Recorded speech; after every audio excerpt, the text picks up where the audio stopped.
Hello. For those of you who do not know me, I'm Darren Decker, the former member and fire chief of Madison Township Fire Department. I would like the citizens of Madison Township to keep some things in mind as they travel to the election polls to cast their vote.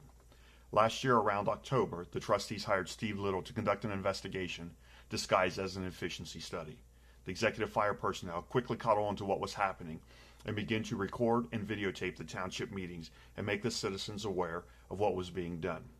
The township trustees, with Steve Little and Mark Van Buren, who would later be hired as a township administrator to conduct township business, was meeting with past members of the fire department, some who had been off the department for 10 plus years.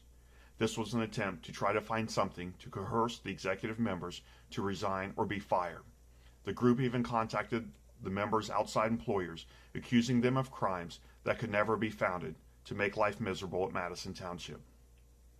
During the township meetings that were attended by hundreds, the township trustees stopped answering questions and ultimately stopped allowing public comment and promised everything would be made public once the investigation was closed. They even stopped handing out minutes and stopped providing financial statements with the minutes to hide the hundreds of thousands of dollars that was being spent on this witch hunt. In addition to hiring Steve Little, Mark Van Buren, and falling back on the Licking County Prosecutor's Office for protection, the township trustees hired an employment legal firm from Cleveland in an effort to rid the department of whistleblowers.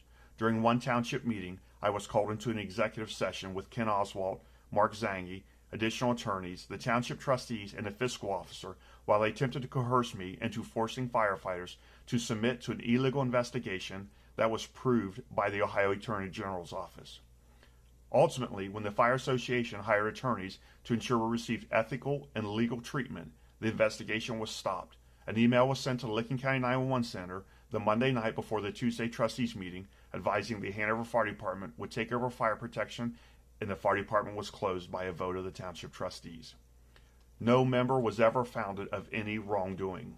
The township trustees and the fiscal officer conducted illegal meetings, met with officials outside of meetings to plan the demise of the fire department, hired personnel, and spent hundreds of thousands of dollars. Why?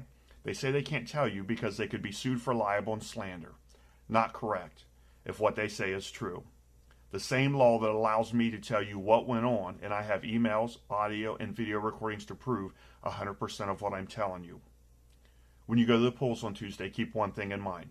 Elect someone who will let you speak and be heard, who will operate the township with transparency and bring back the public safety services the residents voted and paid for, and keep personal agendas out of township business. Thank you for your time, and please exercise your right to vote.